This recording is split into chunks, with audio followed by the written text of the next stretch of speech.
नमस्कार बच्चों, स्वागत है आपका आज के लेक्चर में। आज का लेक्चर अपन ने most important topic of NEET series में अमीन्स का लेक्चर रखा है। मेरा नाम है योगेश जैन और आज हम लोग बात करेंगे कौन कौन से इंपॉर्टेंट टॉपिक से अमीन्स चैप्टर में जो हमें रिवाइज करके जाने चाहिए, कहां से प्रीवियस ईयर में क्वेश्चंस बहुत ज्यादा पूछे गए हैं, कहां हमें दर्द आ जाता है, वो सारी बातें हम लोग आज देखने वाले हैं। सबसे पहले तो method of preparation of amines की बात करते हैं। कौन कौन से मेथड ऑफ प्रिपरेशन हमें रिवाइज करने हैं। तो नाइट्रो कंपाउंड का रिडक्शन, RnO2 का reduction, metal plus acid, tin HCl, zinc HCl, iron HCl, lithium aluminium hydride, H2 palladium, इनसे रिडक्शन होके अमीन बन जाता है। उसको आप रिवाइज करके जाओगे। Reduction of alkyl cyanide by lithium aluminium hydride या टिन HCl।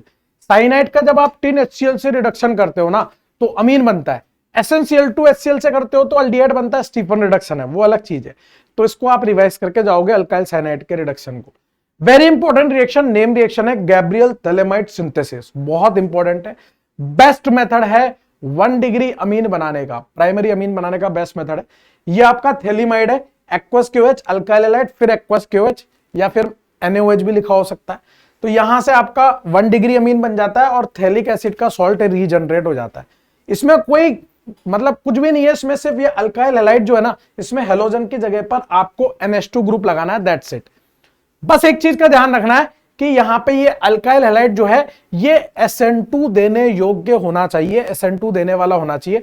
जो अल्काइल हैलाइड SN2 देते हैं केवल वही गैब्रियल थैलेमाइड सिंथेसिस से आपका प्राइमरी अमीन बना सकते हैं। तो X की जगह पे NH2 लगाना है और कुछ नहीं करना। Hoffmann bromamide degradation reaction, again name reaction है, वेरी इंपॉर्टेंट रिएक्शन है। यहां पर ये अमाइड दिया रहता है आपको Br2 प्लस 4 KOH हीट। मैंने जानबूझकर 4 KOH लिखा है क्योंकि ये मोल्स भी पूछ लिए जाते हैं। 1 मोल ब्रोमीन और 4 मोल KOH लगता है यहां पे। और आपको कुछ नहीं करना, यहां से इस CO को उड़ा देना है, यहां से इस CO को यहां से उड़ा देना है। यहां से आपको RnH2 K2CO3 KOH मिलेगा, मतलब बेसिकली प्राइमरी अमीन मिल रहा है। एक और इंपॉर्टेंट बात, यहां जो H है वो H ये वाला नहीं होता, वो H ये वाला होता है, ठीक है ना। अगर यहाँ KOD होता तो यहाँ RnD2 होता। इस वाले H से हमें कोई लेना देना नहीं है।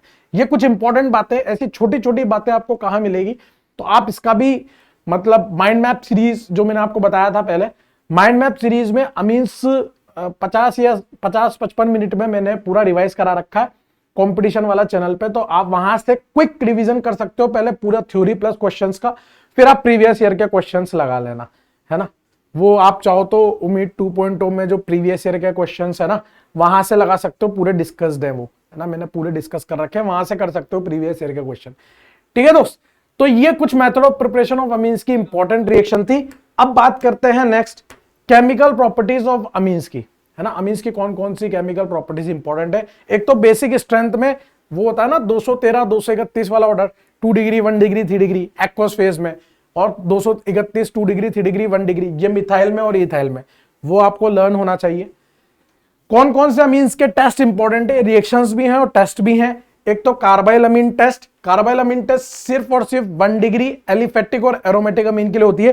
2 डिग्री और 3 डिग्री अमीन ये टेस्ट नहीं देते, ठीक है ना, ध्यान रखना। यहां से आइसोसाइनेट बनता है और उसकी फाउल स्मेल आती है, बदबूदार स्मेल। अगर आ रही है तो इसका मतलब प्राइमरी अमीन है, नहीं आ रही तो सेकेंडरी टर्सरी हो सकता है। Nitrous acid test, very important, again इसको ऐसे नागिन से याद रखोगे आप, नागिन। नाइट्रस एसिड, Na का मतलब, G का मतलब गैस, कौन सी गैस है, नाइट्रोजन गैस, Y का मतलब येलो ऑयली लिक्विड, N का मतलब नो रिएक्शन। ये 1 डिग्री अमीन, ये 2 डिग्री अमीन, ये 3 डिग्री अमीन, नागिन से आप याद रख सकते हो। Hinsberg test, very important. H का मतलब हिंसबर्ग टेस्ट, S का मतलब सोल्यूबल इन NaOH, अल्कली में, मतलब बेसिक मीडियम में। I का मतलब इनसोल्यूबल इन अल्कली, N का मतलब नो रिएक्शन। तो 1 डिग्री वाला तो सोल्यूबल होता है अल्कली में, 2 डिग्री वाला इनसोल्यूबल होता है, 3 डिग्री वाला नो रिएक्शन। हसीन ऐसे याद रख सकते हो, हसीन, नागिन हसीन है ऐसा करके याद रख सकते हो। ये सब वहां पे मिल जाएगी आपको ट्रिक्स, और पूरा माइंड मैप की तरह आपको मिल जाएगा वहां माइंड मैप सीरीज में। फिर इंपॉर्टेंट रिएक्शन है electrophilic substitution reaction of aniline, very important. Previous year के क्वेश्चंस लगा के जाओ। इसमें तो मैं आपको बोल रहा हूं कि जो पिछले 2-3 साल के जेई मेंस के क्वेश्चन थे, है ना, वो भी लगा लेना, वहां से भी इसके ऊपर बहुत अच्छे सवाल बने हुए हैं। तो nitration of aniline, very important. इसमें ये 2%, 51%, 47% वाली बात आपको याद रखनी है। और तो पैरा मेटा ये इसके बनते हैं। फिर सेकंड, ब्रोमिनेशन ऑफ एनिलीन, जिसमें व्हाइट कलर का प्रेसिपिटेट बनता है, ये इंपॉर्टेंट है। और एनिलीन जो है वो फिडेलक्राफ्ट अल्काइलेशन और फिडेलक्राफ्ट एसाइलेशन नहीं देता, ठीक है ना, वो नहीं देता, तो वो भी आपको पता होना चाहिए, वो पूछ लेगा आपसे, आप करा भी दोगे, तो ध्यान रखना, फिडेलक्राफ्ट अल्काइलेशन एसाइलेशन नहीं देता आपका एनिलीन। फिर इसमें एक और बात आती है बेंजीन डाइजोनियम सॉल्ट की, तो ये पूरा का पूरा माइंड मैप है बेंजीन डाइजोनियम सॉल्ट का। जैसे आप Cu2 Cl2 HCl Cu2 Br 2 HBr इससे करा रहे हो रिएक्शन, तो ये कुछ सैंडमेयर रिएक्शन है, ये दोनों गाटरमान रिएक्शन है ना, ये सैंडमेयर रिएक्शन, ये गाटरमान रिएक्शन।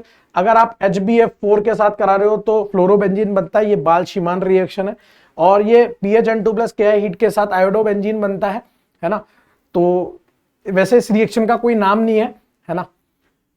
और यहां पर एनिलीन और फिनॉल के साथ आप रिएक्शन कराओगे तो ये कपलिंग रिएक्शन है ना, ये कपलिंग रिएक्शन है। यहां से येलो कलर आता है, यहां से ऑरेंज कलर आता है ना। वैसे इसका वैसे कोई नाम नहीं है, लेकिन पंकज सर ने इसका नाम दिया था सिज्जीज रिएक्शन, तो आप इसको वैसे भी याद रख सकते हो, सिज्जीज रिएक्शन से आयोडोबेंजीन वाली। ये येलो डाई और ये ऑरेंज डाई है, ठीक है ना, ये डाई होती है, कलर आता है इसमें, तो ये कपलिंग रिएक्शन है, तो येलो डाई और ऑरेंज डाई।